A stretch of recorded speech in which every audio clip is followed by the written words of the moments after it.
വയനാട്ടിൽ LDF സ്ഥാനാർത്ഥി Annie രാജയുടെ പ്രചരണ പരിപാടികൾക്ക് തുടക്കമായി. സ്ഥാനാർത്ഥി പ്രഖ്യാപനത്തിന് ശേഷം ജില്ലയിലെത്തിയ ആനി രാജയ്ക്ക് പ്രവർത്തകർ സ്വീകരണം നൽകി. വയനാടൻ ജനതയുടെ ജീവൽ പ്രശ്നങ്ങൾ പരിഹരിക്കാനുള്ള ശ്രമം നടത്തുമെന്ന് ആനി രാജ പറഞ്ഞു. ജില്ലാ അതിർത്തിയായ തലപ്പുഴ ബോയ്സ് ടൗണിലാണ് സ്ഥാനാർത്ഥി ആദ്യമെത്തിയത്. LDF നേതാക്കളും പ്രവർത്തകരും ആനി രാജയെ സ്വീകരിച്ചു. ബൈക്ക് റാലിയുടെ അകമ്പടിയോടെയായിരുന്നു റോഡ് ഷോ. കേരളത്തിൽ LDF UDF പോരാട്ടമാണ് കാലങ്ങളായി നടക്കുന്നത്.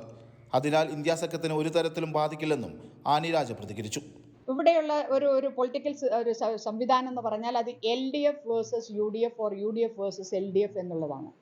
അങ്ങനെ ആ സംവിധാനത്തിൽ ഒരു യാതൊരുവിധ മാറ്റവും ഉണ്ടാവില്ല എന്നുള്ള കാര്യം തുടക്കം മുതലേ ഇന്ത്യ മുന്നണിയുടെ യോഗങ്ങളിലൊക്കെ തന്നെ പറയുകയും എല്ലാവരും അംഗീകരിക്കുകയും ചെയ്തിട്ടുള്ള ഒരു കാര്യമാണ്.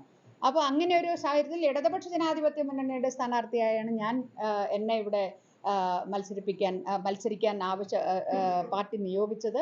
അതിന്റെ അടിസ്ഥാനത്തിൽ ഞാൻ ഇവിടെ എത്തിയിരിക്കുകയാണ്.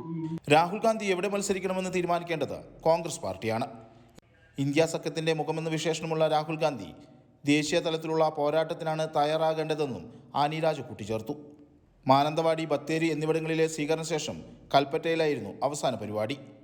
വയനാട്ടിലെ 3 മണ്ഡലങ്ങൾക്ക് പുറമെ മലപ്പുറം, കോഴിക്കോട് ജില്ലകളിലായി 4 നിയമസഭാ മണ്ഡലങ്ങൾ കൂടിയുണ്ട് വയനാടിന്. വിപുലമായ പ്രചാരണ പരിപാടികളോടെ ആദ്യഘട്ടം ആരംഭിക്കാനായതിൻ്റെ ആവേശമുണ്ട് LDFന്. അമൃത ന്യൂസ്, വയനാട്.